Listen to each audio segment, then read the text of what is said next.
Assalamualaikum warahmatullahi wabarakatuh. Waalaikumsalam warahmatullahi wabarakatuh. Alhamdulillah, segala puji bagi Allah. Salawat beserta salam tercurah limpahkan kepada junjungan Nabi Agung Muhammad Rasulullah Sallallahu Alaihi Wasallam. Allahumma salli wa sallim wa barik alaihi. Teman-teman yang dicintai oleh Allah Subhanahu Wa Taala, pada kesempatan kali ini kita berjumpa suun ke tempatnya Bapak Kiai Haji Abu Nasir. Yeah. Alhamdulillah, kita akan membicarakan sedikit fenomena yang akhir-akhir ini begitu menarik dan sekaligus begitu memprihatinkan.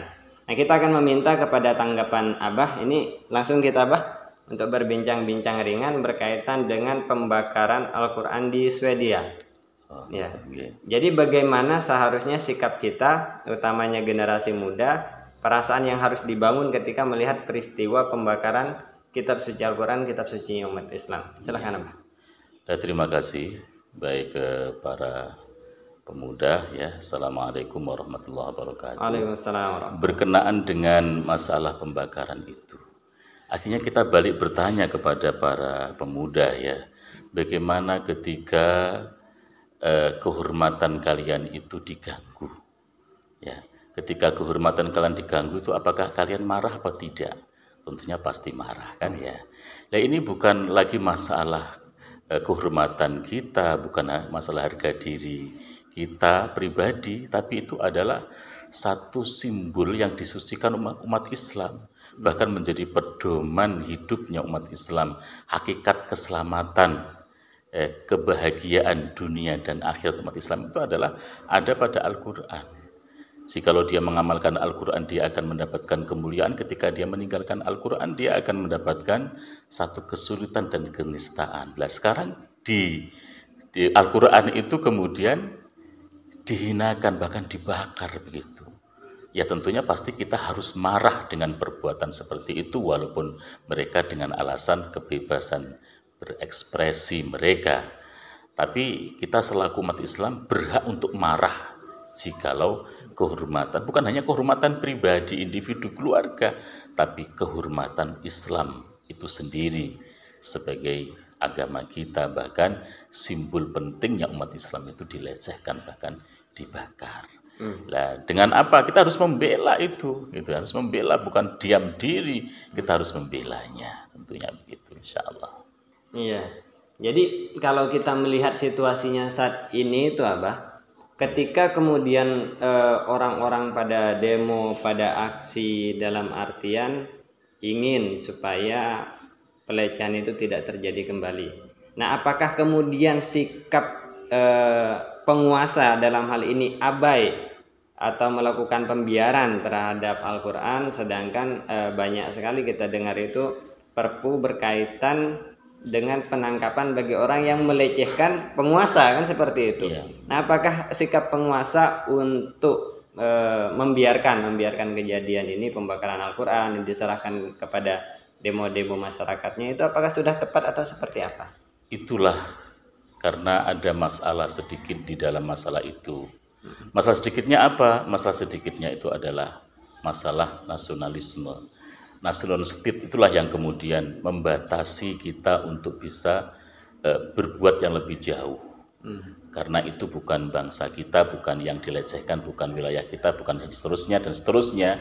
Lah, seharusnya sebagai penguasa yang dia mempunyai kekuatan real, mempunyai tentara, dan kita sudah tahu bahwasanya mayoritas kita adalah umat Islam yang seharusnya membela Islam. Negara juga harus berperan penting hal itu karena kekuatan real ada di dalam negara itu sendiri. Negara harus angkat senjata ya, membela kehormatan Islam, membela kehormatan Al-Quran itu sendiri, karena kita adalah mayoritas umat Islam. Harusnya setidak-tidaknya memberikan satu peringatan kepada pelaku pembakaran itu sampai kepada negara dia berasal. Mungkin tadi yang disebutkan oleh antum adalah Swedia. Ya, kita selaku negara yang mempunyai kedaulatan, kita memberikan satu peringatan keras kepada kepada Swedia selaku negara pula yang melindungi rakyatnya untuk berbuat penistaan itu sendiri. Nah, itu harusnya dilakukan untuk itu, biar bukan hanya demo-demo saja gitu. Iya. Ketika ada sedikit menyinggung tentang kehormatan penguasa itu sendiri, penangkapan dilakukan, bahkan sampai pengadilan. Ini ada pelecehan yang dimuliakan oleh umat Islam dan akan menimbulkan perpecahan, bahkan perperangan di mana-mana. Justru ini didiamkan. Ini hal yang sangat harus disayangkan tentunya. Disayangkan. Saya itu langsung teringat dengan sabda Rasul itu, Bah. Man ra'a minkum munkaran falyughayyirhu biyadihi. Barang siapa melihat kemungkaran maka cegahlah dengan kekuatan. Dengan tangannya. Dan ini dimiliki oleh penguasa harusnya ya. Seharusnya. Jadi seharusnya ketika mungkar itu, kata Nabi tadi yang antum sebutkan adalah ya dicegah dengan kekuatan. Ya, jangan dibiarkan begitu. Iya, dengan kekuatannya berarti ini penguasa gitu kan. Penguasa ketika tidak mampu dengan bilisan, jadi memberikan peringatan, aksi itu. Kalau penguasa ya peringatan tegas. Peringatan tegas ketika Anda tidak menghentikan perbuatan itu, maka nanti aku akan menggunakan segenap kekuatan kami untuk membela kehormatan Islam, Al-Quran itu. Ya itu. Atau ketika rakyat kita ya demo lah begitu ya, demo protes itu. Kalau tidak mampu dengan tangannya, dengan nasihatnya, dengan protesnya, dengan lisannya, setidak-tidaknya ingkar di dalam hatinya. Itu selemah-lemahnya iman, kata Nabi, seperti itu. Lah kita enggak sama sekali itu. Juga salah itu Al-Quran enggak usah dibela gitu kan. Al-Quran enggak perlu dibela. Memangnya kita tuh siapa membela Al-Quran, membela Allah gitu. Kita merendahkan, malah kacau itu kan ya statementnya. Ya setidak-tidaknya kita pasti menolak dan ingkar, marah di dalam hati kita itu setidak-tidaknya, karena itu dikatakan selemah-lemahnya iman. Insya Allah. Jadi Allah yang menyuruh ini ceritanya. Iya harus begitu. Nah terakhir ini teman-teman, sebelum kita akhiri video kita ingin bertanya ini Mbah, pesan terakhir ini berkaitan dengan momentum Isra Mi'raj. Bisa meminta berikan nasihat pesan kepada kami generasi muda agar tetap semangat, menjaga semangat agar terus membara di tengah kejadian atau peristiwa di mana kita tidak memiliki daya yang kuat bahkan untuk menghentikan kejahatan, kalau tidak bisa dibilang kejahatan, kemungkaran yang dilakukan oleh Swedia. Bagaimana itu caranya untuk menjaga semangat? Silahkan diberikan nasihatnya. Ya baik. Untuk peristiwa Isra Mi'raj. Jadi di situ peristiwa Isra Mi'raj itu diabadikan oleh Allah Subhanahu wa taala dalam satu suratnya, yang Allah mengatakan subhanalladzi asra bi 'abdihi lailan minal masjidil haram ilal masjidil aqsa al-ayah. Di situ ada kata subhanalladzi asra. Itu peristiwa Isra Mi'raj yang dilakukan oleh Nabi dari Masjidil Haram ila Masjidil Aqsa, dari Masjidil Aqsa sampai ke Sidratul Muntaha dan Mustawa, tempat yang tertinggi sehingga Nabi menerima wahyu untuk melaksanakan sholat itu sendiri. Jadi maka surat tersebut dinamakan Al-Isra karena ada peristiwa Isra Mi'rajnya Nabi. Itu menggambarkan seakan-akan Allah itu memberikan pelajaran dan gambaran kepada kita yang nantinya Islam itu akan tinggi, ya'lu wa la yu'la alaih, dan tinggi dan tidak akan ada yang mampu di atasnya. Karena digambarkan Nabi itu dalam kondisi lemah, dalam kondisi tertindas dan terzalimi di Mekah. Nabi diisrakan oleh Allah, bahkan dimi'rajkan oleh Allah Subhanahu wa taala sampai tempat yang tertinggi, yaitu di Sidratul Muntaha, tinggi banget gitu. Menandakan Islam itu akan terus meningkat, terus meninggi ya, akan menjadi agama yang tinggi. Ya dibuktikan setelah selesai Isra Mi'raj ada peristiwa hijrah Rasulullah, kemudian sampai Rasulullah dari Mekah menuju Madinah. Di sana ditandai dengan terus Islam itu diawali dari Madinah, itulah kemudian Islam terus meninggi sampai kepada Islam itu menguasai, memimpin dunia. Bahkan bukan hanya memimpin dunia, bahkan kekuasaan Islam itu sampai 2/3 dunia itu kekuasaan real. Subhanallah. Itu bahkan gambaran yang diberikan oleh Allah itu menjadi satu kenyataan. Kenapa umat Islam kok terus seperti itu dan ditinggikan oleh Allah dan ditolong oleh Allah, dimuliakan oleh Allah? Karena umat Islam terus mulai dari Rasulullah, sahabat, tabi'in, sampai kepada khilafah Abbasiyah, kemudian sampai Umayyah, Abbasiyah, sampai kepada Utsmaniyah. Itu masih berpegang teguh dengan Al-Quran yang sekarang dibakar itu. Berpegang teguh dengan Al-Quran, mengamalkan Al-Quran. Mereka membakar Al-Quran, tapi kita tidak mau mengamalkan. Bagaimana ini ceritanya? Ketika mengamalkan Al-Quran dengan sempurna, dengan kafah, maka kemudian Allah memberikan kemenangan, kemuliaan, ketinggian derajatnya sampai 2/3 dunia dikuasai oleh kaum muslimin. Maka disebut dengan surat Al-Isra. Tapi di dalam yang lain ternyata surat itu namanya bukan hanya Al-Isra, tapi ada yang memberikan nama surat itu disebut dengan surat Bani Israel. Karena setelah satu ayat di depan itu ternyata di sana setelah itu banyak sekali menjelaskan tentang Bani Israel. Yang mana Bani Israel itu sebuah kaum yang ditinggikan derajatnya oleh Allah, yang dipilih oleh Allah, dan sehingga dari kaum Bani Israel itulah Allah Subhanahu wa taala mengangkat banyak sekali para nabi-nabi, para rasul-rasul Allah diangkat dari kaum itu. Luar biasa. Jadi keturunannya dari Nabi Ibrahim sampai Nabi Ishak dan Yakub dan seterusnya. Tapi saat ini bagaimana kondisinya? Ketika kaum yang ditinggikan derajatnya oleh Allah itu karena dia berpegang teguh dengan kalimatullah, tapi ketika dia itu lagi kalimat Allah atau ayat Allah atau kalamullah tadi kemudian diletakkan, dilepaskan, disimpan bahkan ada suatu yang paling penting nggak boleh dipublikasikan, disampaikan, maka kemudian Allah akan cabut kemuliaan itu.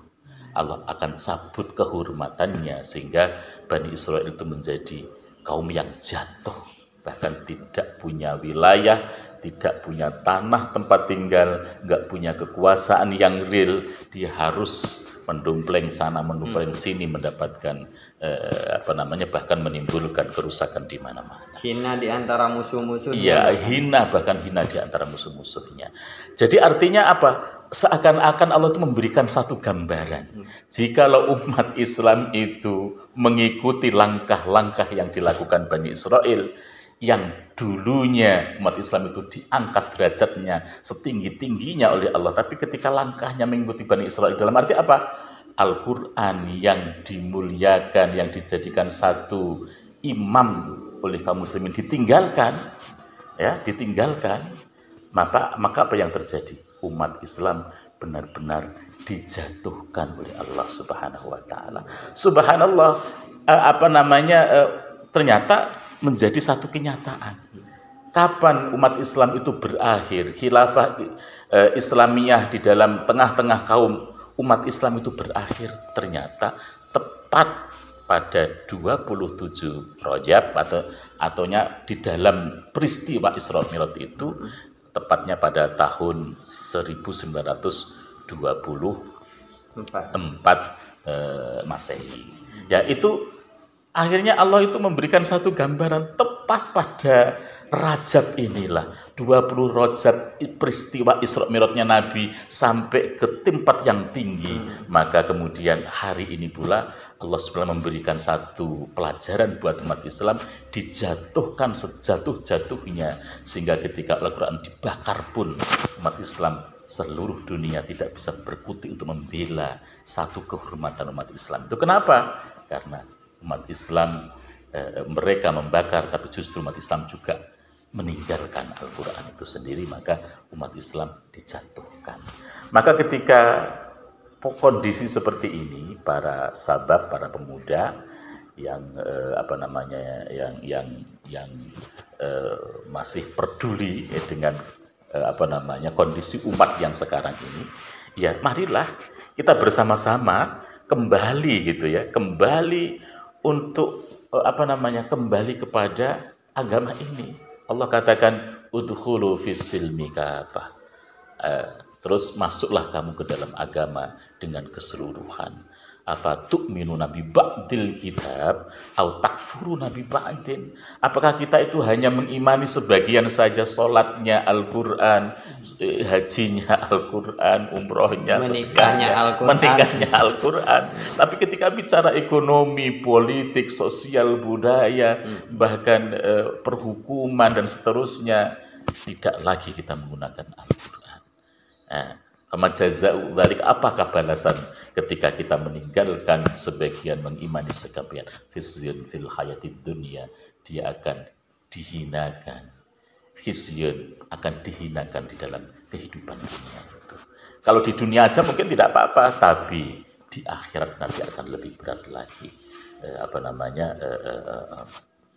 Beban kita, bahkan siksaannya. Maka untuk itu kita bukan sedang meratapi tentang jatuhnya umat Islam itu, tapi kita bagaimana justru dari situlah kita semangat bergerak maju untuk mengajak kembali umat Islam itu mengamalkan Al-Quran secara sempurna, biar kemudian kemuliaan Islam itu kemudian kembali lagi diberikan oleh Allah Subhanahu wa Ta'ala, sehingga menjadi umatan wahidah, menjadi umat yang kuat, yang bersatu, sehingga Allah Subhanahu wa Ta'ala meridhoinya. Sebagaimana Allah mengatakan, al-yauma akmaltu lakum dinakum wa atmamtu alaikum ni'mati wa raditu lakumul Islam madina. Sehingga benar-benar Allah ridho kepada umat Islam ini, sehingga kejayaan, kemuliaan, rahmat Islam itu benar-benar akan merata-rata di tengah-tengah kehidupan manusia pada umumnya. Insya Allah. Ya, itulah tadi kawan-kawan yang dicintai Allah Subhanahu wa Ta'ala, sangat semangat sekali. Kita mudah-mudahan semangat berapi-api untuk mempelajari Al-Quran, mengkaji Al-Quran, mengamalkan Al-Quran, dan menyampaikan Al-Quran, tetap bahkan mendarah daging di dalam tubuh kita, agar kemudian tadi kita memiliki sebuah cita-cita, keinginan untuk Islam itu bisa berjaya. Kalau yang tempo lalu 2/3 dunia, mudah-mudahan seluruh dunia tercahayai dengan cahaya Islam. Yutimmu nurahu, Allah akan menyempurnakan cahayanya walau karihal kafirun. Insya Allah itu janji Allah.